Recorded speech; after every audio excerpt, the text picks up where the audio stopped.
Olá, seja bem-vindo! Vida saudável nesse clima delicioso do Agreste de Pernambuco. Nós estamos na pousada Casa da Gente e você é o nosso convidado. No programa de hoje vamos falar sobre inteligência emocional, um tema que já vem sendo debatido há pelo menos 3 décadas. A nossa convidada é a psicóloga Valéria Tavares. Mas fica de olho que o Vida Saudável está só começando. A gente tem muitos outros destaques na edição de hoje. Olha só. Moradores da zona rural de Caruaru recebem unidade odontológica no programa de saúde da família. Tá pensando em fazer cirurgia plástica no nariz? Dr. Jonathan Vidal alerta sobre os principais cuidados antes da rinoplastia. E ainda, conheça as fases emocionais durante o processo de recuperação da dependência química. Esses e outros assuntos agora no Vida Saudável.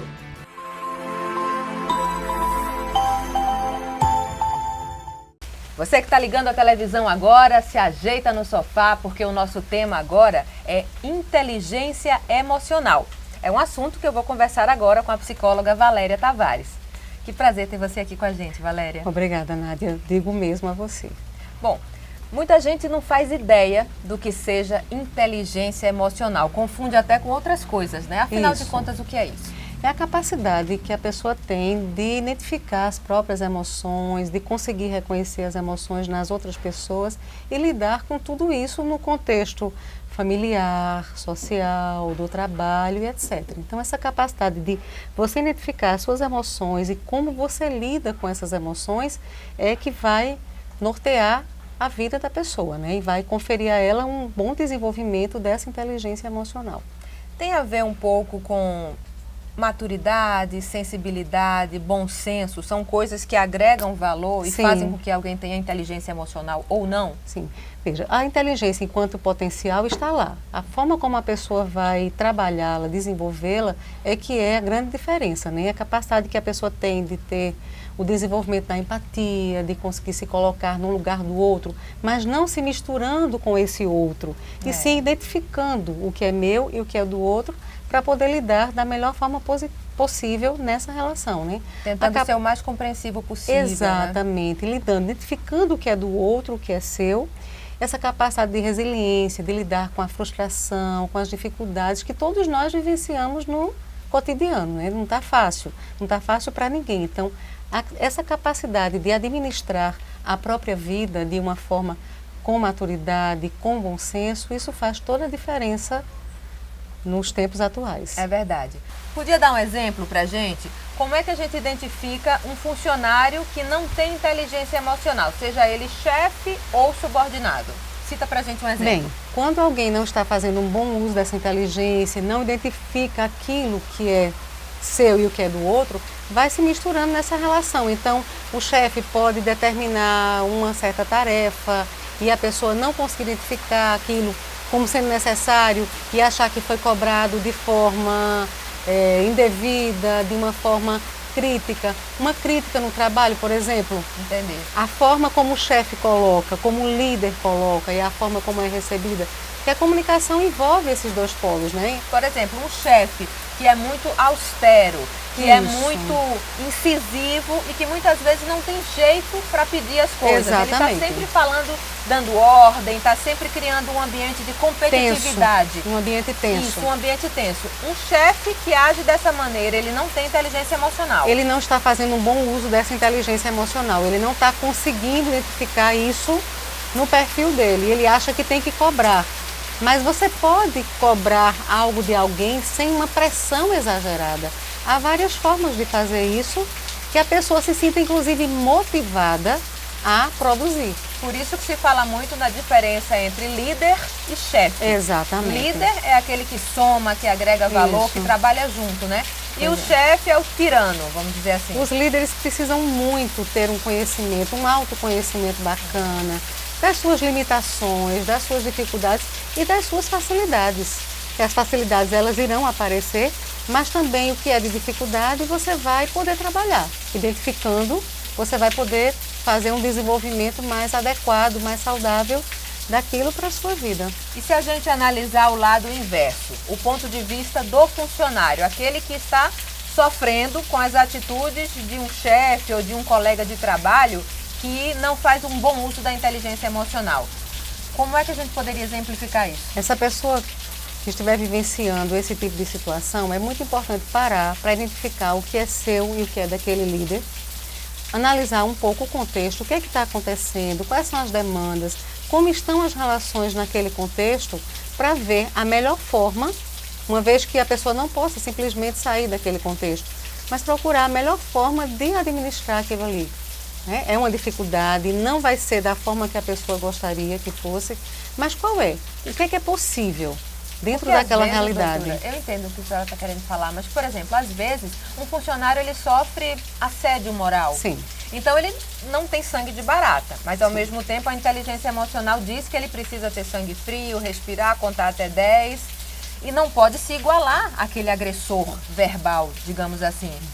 Essa é a grande dificuldade. Mas nesse caso, quando há um assédio, aí a pessoa precisa parar e ver como está a saúde daquele contexto, para tomar, de repente, alguma atitude necessária para lidar com isso, né? Não é aguentar uma situação o bem mais assédio, grave. isso, aí é uma coisa mais grave, porque você está sendo assediado naquele contexto, então é preciso parar para ver também de forma olhar com por bom fora senso, o problema, né? Isso, conversar com alguém, pedir alguma ajuda, alguém de fora ou do próprio contexto, para ver uma forma adequada para lidar com aquela situação.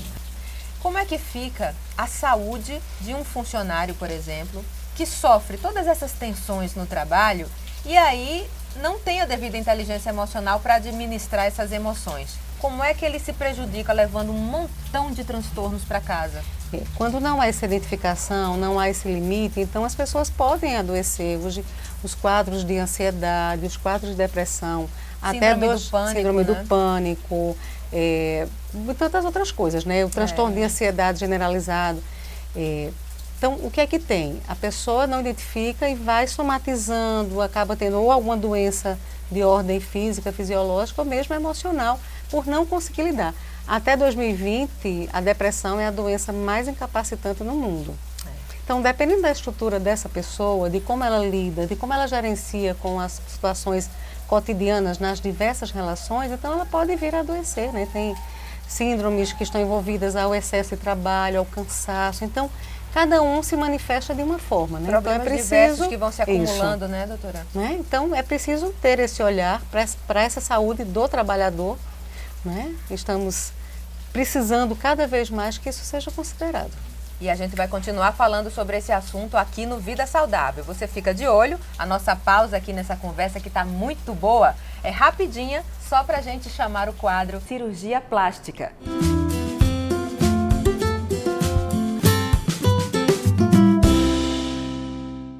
Olá pessoal, hoje nós vamos falar sobre a importância da avaliação da respiração em pacientes que vão fazer uma cirurgia de rinoplastia. Todo paciente que vai ser submetido à cirurgia do nariz precisa ter uma avaliação prévia para saber sobre a qualidade da sua respiração, sobre sintomas de rinite, sangramentos nasais episódicos, etc. Por quê? Durante o procedimento cirúrgico da rinoplastia, a estrutura nasal é modificada para que o nariz tenha uma aparência mais bonita e esteticamente mais harmônica em relação ao rosto. Porém, o paciente também precisa respirar bem, ou seja, a avaliação dos cornetos, que são as conchas nasais, que são carnosidades que estão dentro do nariz, a avaliação do septo nasal, que é uma cartilagem que está no meio do nariz, e se ela estiver torta, né, que é o famoso desvio do septo, isso tudo vai interferir na qualidade da respiração do paciente. E aí o mais importante é que essa avaliação seja bem feita para que após a cirurgia do nariz o paciente tenha um resultado esteticamente aceitável e também consiga respirar bem, que é o mais importante. Algumas vezes os pacientes precisam ser operados conjuntamente com o cirurgião plástico e o otorrinolaringologista na mesma cirurgia. Pessoal, qualquer dúvida ou sugestões, estamos à disposição aqui no nosso WhatsApp, também na nossa rede social. Como é que o funcionário, o trabalhador, percebe que está precisando de ajuda? Quais são as situações limite que indicam, meu Deus, eu preciso ter mais inteligência emocional? Ou fulano que trabalha comigo precisa ter mais inteligência emocional, porque não dá, desse jeito não dá para trabalhar. São vários sinais. Uma coisa que eu ouço muito é começar o domingo, começar de uma forma, estar bem, animado, e após o almoço já começar em como pensar em como vai ser amanhã que tem que ir para o trabalho. Já estressa. Já estressa. Então tem gente que chora, que sofre à noite, porque já pensando em como é que vai lidar com aquela rotina. Porque ou é um chefe que cobra muito e não consegue ter essa empatia com o funcionário, ou um colega que sabota o processo, porque aí não faz a parte dele, não cumpre com o que é determinado para que não colabora, porque tem muita gente que vai se escorando, né? Vai ali naquele jogo de cintura e não quer se comprometer em ajudar, em fazer a parte mesmo, né? Nem ajudar, é fazer a parte que é necessária. Então as pessoas começam a sofrer às vezes no final de semana. Tem um feriado, então à noite, na véspera do ir para o trabalho, começa a sofrer, começa a desenvolver um quadro de ansiedade, e isso atrapalha muito. De né? tristeza, de tristeza, até de desmotivação. Isso, desmotivação, porque a desmotivação acaba fazendo parte, né? Um líder que não estimule muito bem, que não escute, que é do jeito dele e acaba isso ficando complicado para quem está executando a função, né? Para quem pior, né? Aqueles que adoram dizer, faça o que eu mando, mas não faça o que eu faço. Não questione. Se você motiva o seu funcionário, se o funcionário está motivado, ele consegue produzir muito mais. Verdade. Se ele consegue se sentir motivado para executar aquilo que é cobrado, faz totalmente a diferença. Então, é preciso ter cuidado com isso, né? Com a motivação e a desmotivação, elas caminham lado a lado. Então, o que é que você escolhe para poder motivar o seu funcionário?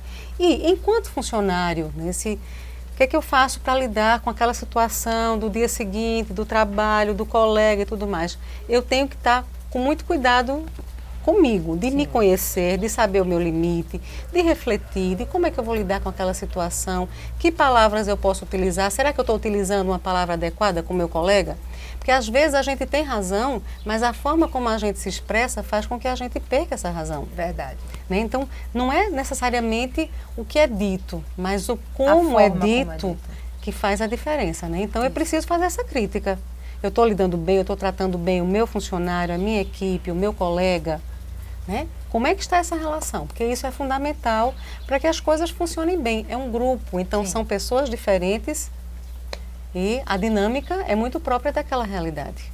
Doutora, a conversa está maravilhosa, mas eu preciso chamar o intervalo comercial. Você que está ligado no Vida Saudável, continua com a gente. Já já a doutora Valéria Tavares vai continuar falando sobre inteligência emocional, como ter uma inteligência emocional plena para você se satisfazer e ter sucesso, tanto na sua vida pessoal quanto na sua vida profissional. Ela vai dar ótimas dicas para a gente. Fica ligado, até já.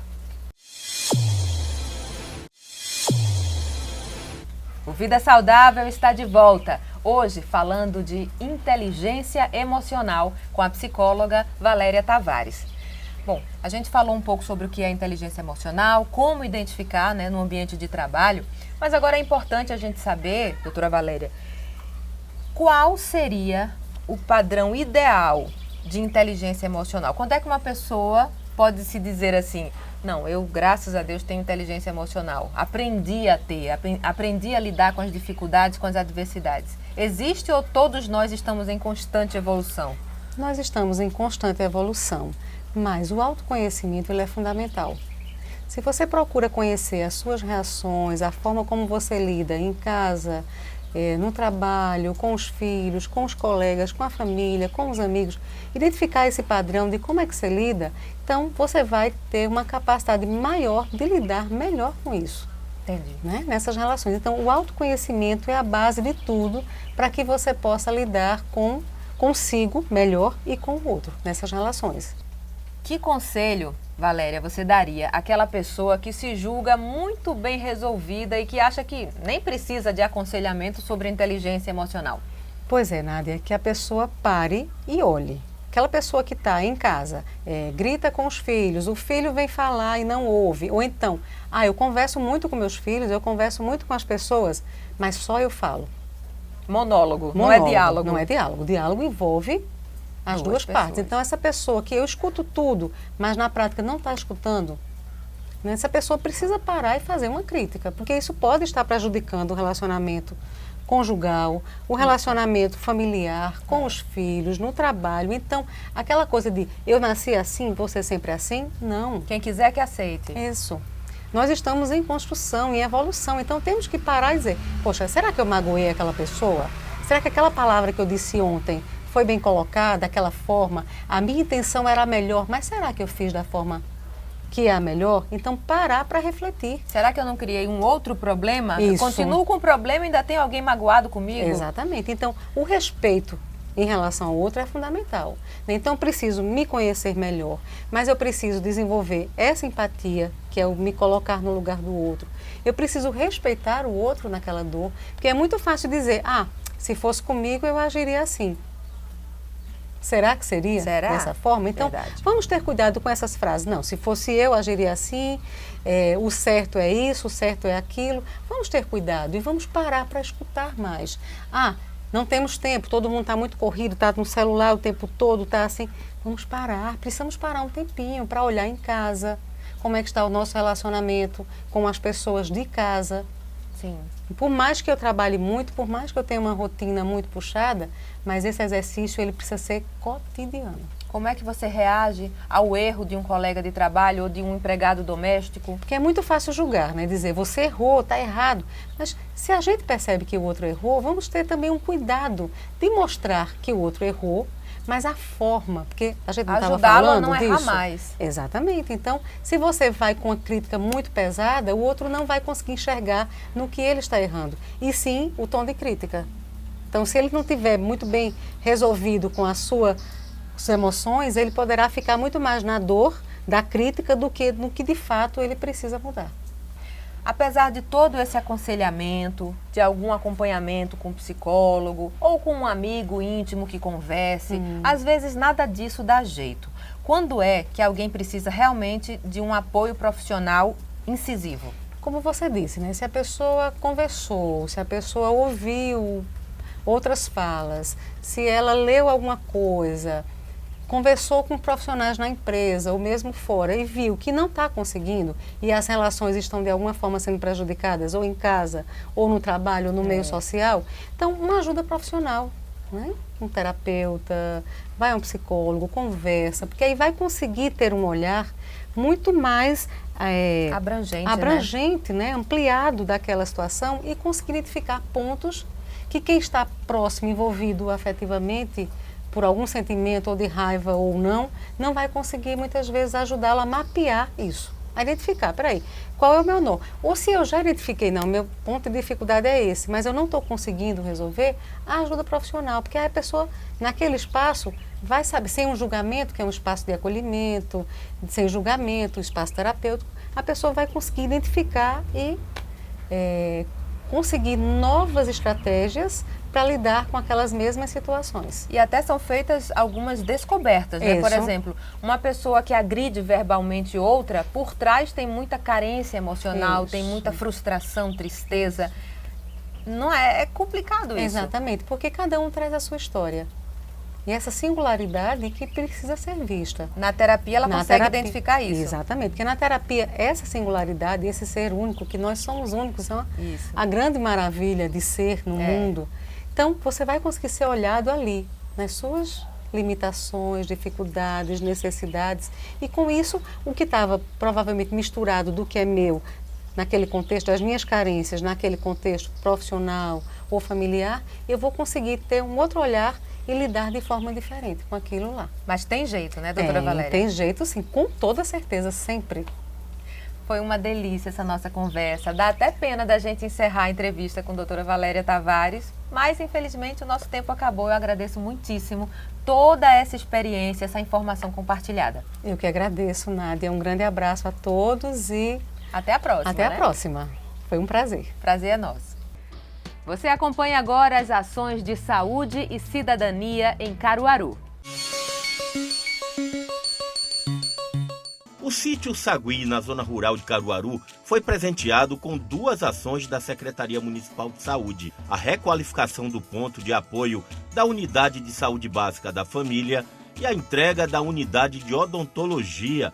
Os moradores comemoraram as aquisições. Achei tudo de bom, porque para ir para Serra Velha é longe, tem vezes que não tem carro para a gente ir, e aqui próximo fica melhor ainda para a gente. Com o novo equipamento, a expectativa é realizar 250 atendimentos odontológicos por mês e ampliar o acesso dos moradores a procedimentos médicos. Estamos entregando a reforma do posto de saúde, que estava extremamente precário, como vários prédios que encontramos degradados ao assumir a Prefeitura de Caruaru. Nós estamos chegando em cada lugar aos poucos, porque ninguém faz tudo num tempo só. Mas uma alegria danada de poder entregar aqui a unidade móvel odontológica, um compromisso nosso, para onde a gente não tiver equipe de saúde bucal no posto de saúde, a gente poder estar atendendo a população. O Wallace é o primeiro que está sendo atendido ali. Ele é estudante da nossa rede pública, morador do sítio Saguim, e está sendo atendido por Cássia e Silvânia, que vão poder rodar Caruaru inteiro. É claro que o Wallace está meio com medo ali, está reclamando, mas o bom é poder ver uma Caruaru sorrindo. Beijo no coração, segue o nosso trabalho. A gente faz uma pausa para o intervalo, mas é bem rapidinho.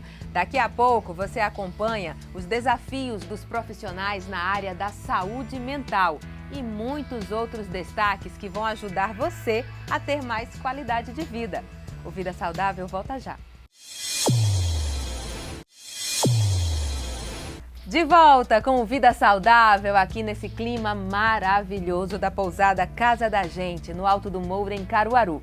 E é daqui que eu chamo você para assistir comigo o quadro Saúde Mental. Olá, eu sou o Carlos, presidente da Clínica Hospitalar Novo Nascer. E neste Saúde Mental hoje eu tenho uma pergunta para você. Você já ouviu falar nas fases emocionais da recuperação?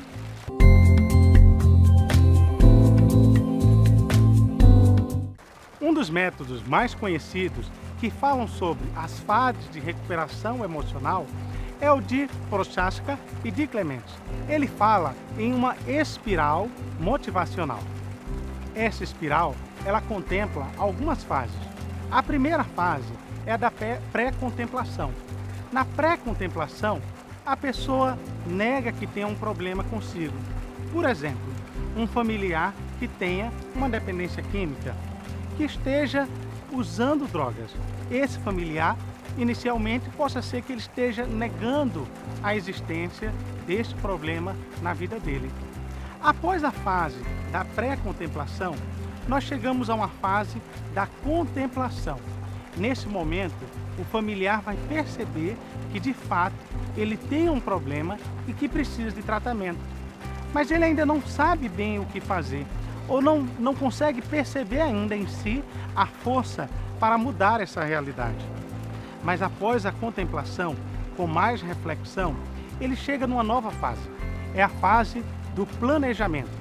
No planejamento, ele começa a identificar: como será que eu posso mudar a minha vida? Ah, é possível mudar a minha vida. Eu realmente tenho condições de mudar.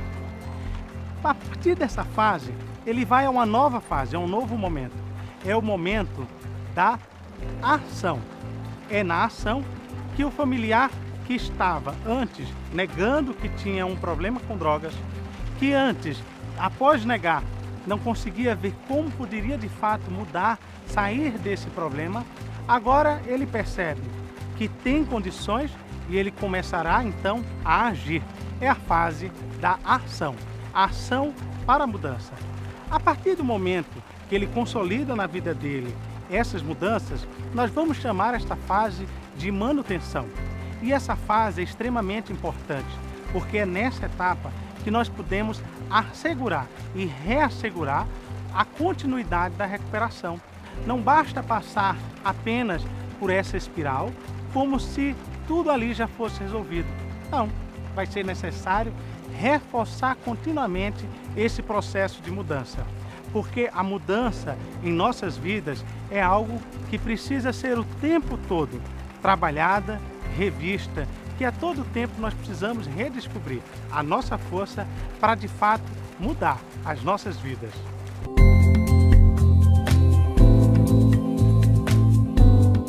O Vida Saudável está terminando, mas a gente volta na próxima semana, se Deus quiser, e eu espero contar com a sua companhia. Beijo carinhoso para todo mundo e até lá!